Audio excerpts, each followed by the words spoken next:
right. You make her happy, so you'll be all right. And happy wife normally is about happy life for me. Right, that's what I'm saying. It ain't about her, it's about you. So Van says that because Jewish people showed up for Black Americans during the Civil Rights era, he now feels compelled to stand with them now.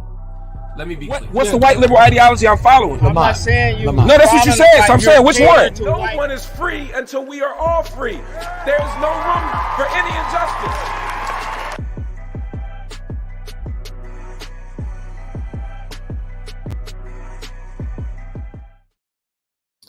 Peace, family. It's your brother, Marc Lamont Hill. You're watching the Marc Lamont Hill official YouTube channel. I am here, as always, as your brother, trying my best to give you the latest updates and all the information going on in the world, try to give you all the latest breakdowns on everything going on, and trying to help you understand all the things that mainstream media and corporate media don't want you to have access to. And one of the biggest things that we talk about here every single night is Israel's war on Gaza. And that war on Gaza has now hit day 152. Yeah, 152. That's a stunning number. It's a scary number. It's a number that, most of us thought we wouldn't see. But here we are. And it's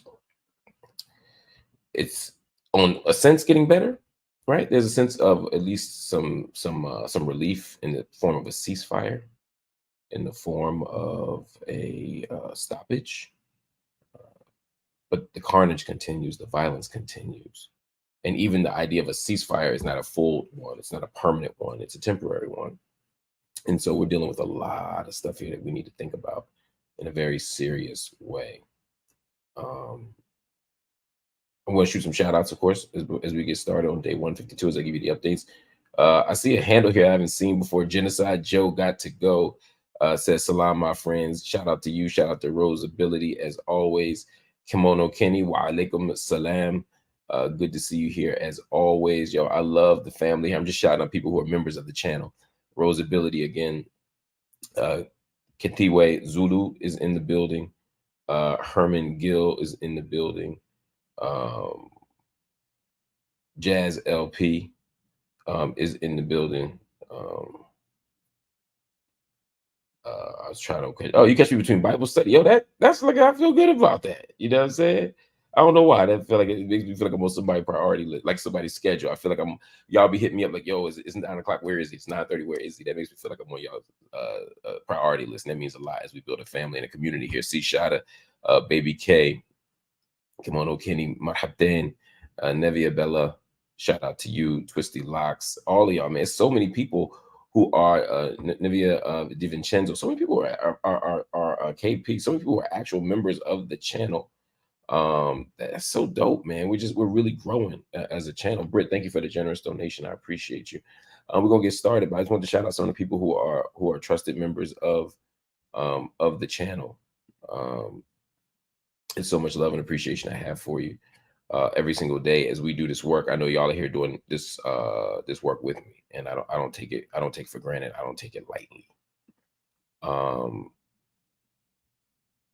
right, a lot going on today. Let's start with unfortunately the thing that we like to talk about the least, but the thing that needs to be talked about the most, as we keep a spotlight on the misery and the suffering and the extraordinary violence that's been perpetrated by the Israeli government. As of today, the death count is at 30,717.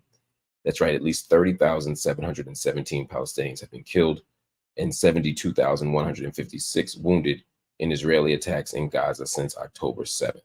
The death toll in Israel from the October 7th attack stands at 1,139. On Wednesday morning, that number went up again. Israeli forces killed 3 civilians, and they injured an unknown number of others in an attack on a home in Deir Bedeh, which is in central Gaza. In a separate issue, the day before, Israeli forces turned back a 14-truck food aid convoy bound for northern Gaza following a 3-hour wait at a checkpoint, according to the World Food Program. The reason why these two things stand in such sharp contrast to each other, and why they need to be compared to each other, though, is because some Palestinians are dying fast through bullets. They're being killed. More than 30,000 of them are being killed. Have been killed, and more on the way. And then, on the other hand, Palestinians are being starved. Keep making that distinction. They're not starving. They are being starved. They are being starved by the Israeli government, and turning away food trucks at checkpoints is one of the ways that it has happened.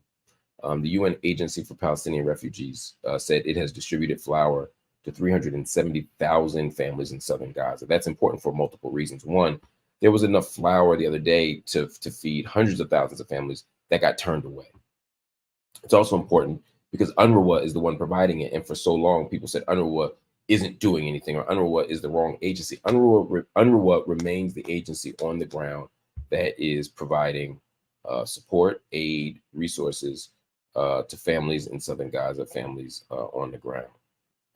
That's just a fact. That's just a fact. And we have to be honest about that. Calls to allow more aid into the Gaza Strip are coming today. People from human rights organizations, people from other governments, people, diplomats, everybody, almost, not everybody, because the U.S. seems to be falling short here, but almost everybody is standing up, stepping up and saying, hey, we need to do something here. And the reason why that's happening is because people are dying from malnutrition. 20 people have now died from malnutrition and dehydration. People who would be alive if they just had food and water are now dead. According to the Gaza Health Ministry spokesman Ashraf El-Qudra, he said, we believe that dozens are dying silently as a result of starvation without reaching hospitals. So that whenever you see a death number en masse like this, it's typically a reduced number.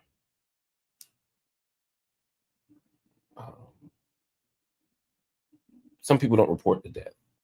We have 30,700 people dead in Palestine, in Gaza. There's 8,000 under the rubble, right? They're not part of the official death toll. They're officially missing, but they've been missing since October. They've been missing since November. They're likely dead.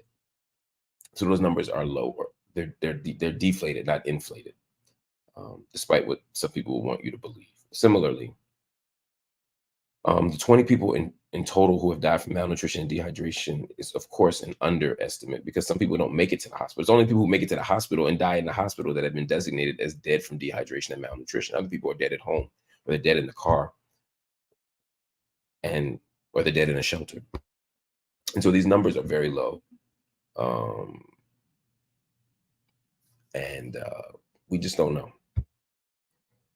In another matter, South Africa requests additional action, immediate ceasefire order from the International Court of Justice to prevent full-scale famine in Gaza. So again, they went to the ICJ 5 weeks ago, and they asked for a ceasefire, and they asked for an emergency kind of response.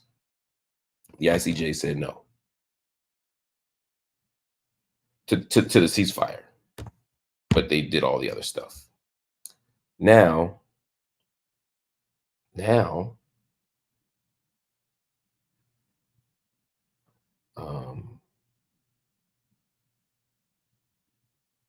do I put this? I want to frame it right legally. I want to be precise, because sometimes they say, oh, you're being hyperbolic, or you said too much, or you didn't say enough. I want to be very precise with my commentary.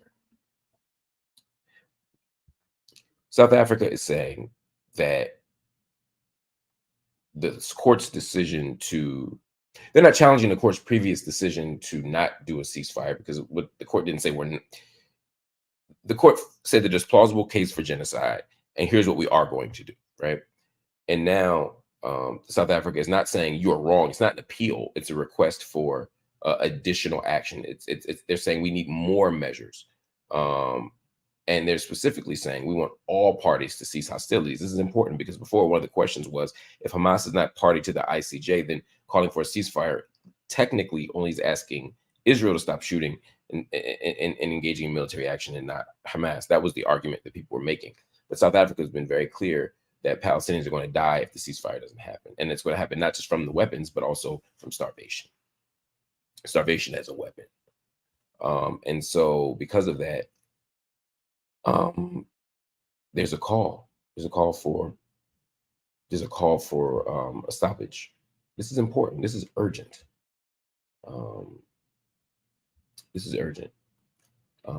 Let's talk a little bit more about the ceasefire thing, because now, as we get closer to Ramadan, we're hearing more and more of a call. We're seeing more and more of a push for it. Mohammed El-Masri from the Doha Institute for Graduate Studies says that Israel and Hamas remain far apart in negotiations for a new deal to reach a truce in Gaza. I think it's hard to square Israel's endgame. This is what El-Masri told Al Jazeera. I'm reading this directly from an Al Jazeera report right now. I think that it's hard to square Israel's endgame. Their objective remains trying to finish off Hamas, but the U.S. has said it's impossible, which the U.S. has said is impossible. Effectively, what this means is that they want to continue to bomb Gaza and further destroy it, even though they've already destroyed most of it, El-Masri told Al Jazeera.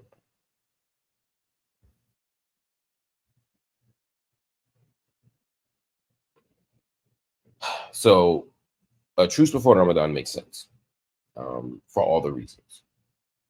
Bombing and killing a majority Muslim territory during Ramadan will create regional conflict, global conflict. There's all kinds of reasons why they don't want to do that. Now, obviously, I'm beginning from the premise of saying the genocide is wrong no matter when you do it. It'll be wrong before Eid, after Eid. Genocide is genocide and it's wrong. But from the U.S. calculation standpoint, the U.S. is going to push for it now even more. But the push, as El-Masri said, is even more reasonable because there's no end game here. This idea that we're going to go until all of Hamas is gone is absurd, and I'll tell you why. Because Hamas ain't going nowhere. Hamas ain't going nowhere. Even if you could kill all of Hamas as a political movement and as a military installation, which I don't think you can, even by Israel's estimates, they still got, 60-70% of Hamas alive and well and getting probably stronger and more galvanized by all the destruction and genocide we see. But you still can't get rid of the political piece. You can't get rid of the ideological piece. And Netanyahu knows that. Netanyahu is surviving impeachment or removal from office. He's surviving because he's a wartime leader. He's a wartime prime minister. So if the only reason you have a job is because you're a wartime prime minister, then it kind of makes sense why you would want to always be at war, which is what Netanyahu seems to be doing. He basically has a doctrine of permanent war that will allow him to stay in office forever. Selma Chami, thank you so much for your generous donation. I appreciate you. Maddie with another donation. Thank you for donating another membership to somebody. That's so dope and so beautiful. Rose Ability, does Israel still have to submit a report to ICJ? Yes. Israel was supposed to have submitted a report to the ICJ last Monday. Now, what that report said, what the explanation is, I don't know. Hopefully we find out. Hopefully there's some transparency there. But they had to show how they were taking appropriate measures to prevent genocide. Whether they did it or not, I don't know. Whether I did it or not, we'll see.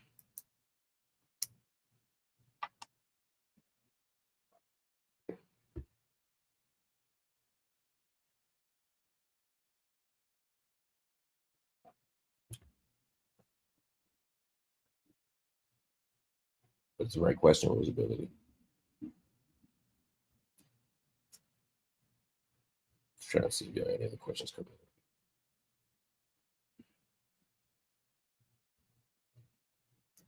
Israeli forces confiscate body of teen shot in the West Bank.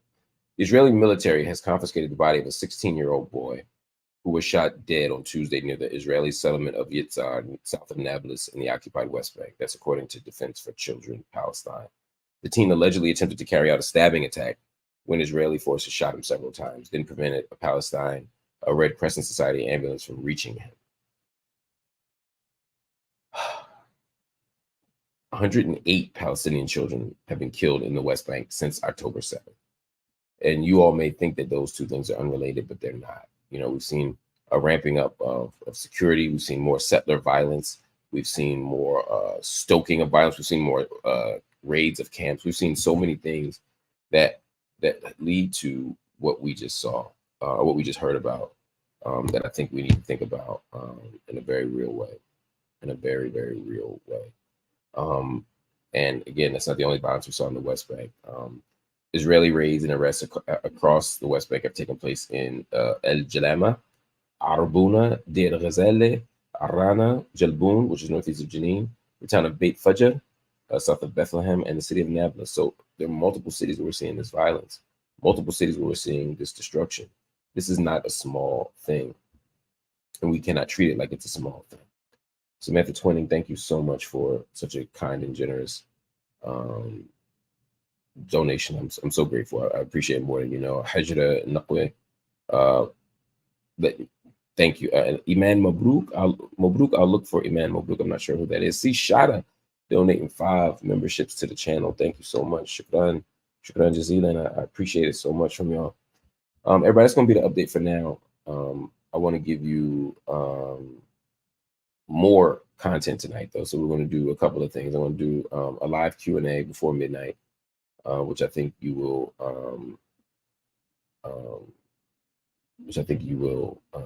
appreciate. Hopefully we'll cover all kinds of stuff. Again, it ain't got to be Israel Palestine, y'all. We got so much stuff to talk about in the world, and just so many questions y'all might want to ask and answer. So let's do that. Maybe tonight we'll do a non-Middle East Q&A. So let's do the Q&A at 11 p.m. 11 p.m. Eastern, we'll do a live Q&A. That way, everybody has a clear time and a clear location. Live Q&A with me at 11 p.m. I appreciate y'all so much. I love y'all so much. And that's about it, man. There's some other stuff coming up tonight too. Everybody, I want to send you.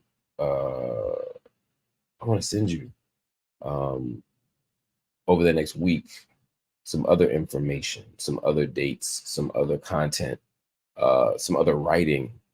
I got a lot of stuff coming out that I want you all to be a part of, particularly as MLH family.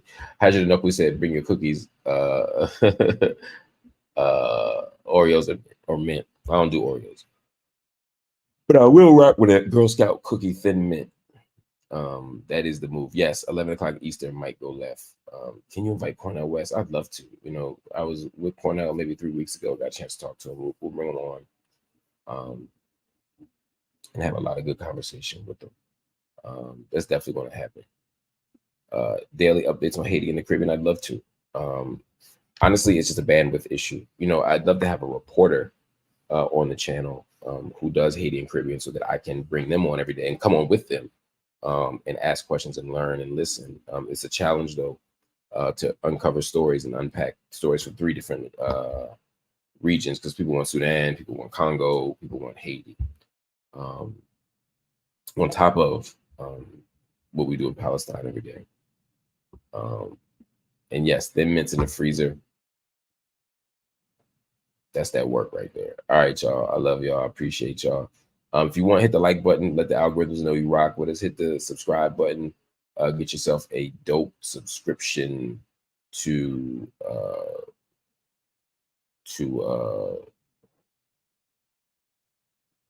the channel, and hit the join button so that you can get yes, get the snacks. Also hit the join button to become a part of MLH official YouTube channel. We appreciate it. Of course, if you want to bypass all that, you just want to make a direct donation to the channel, all you gotta do is go to Cash App, $MLHTV, $MLHTV. When you do $MLHTV, boom, you're good. Appreciate y'all. See y'all later. One love.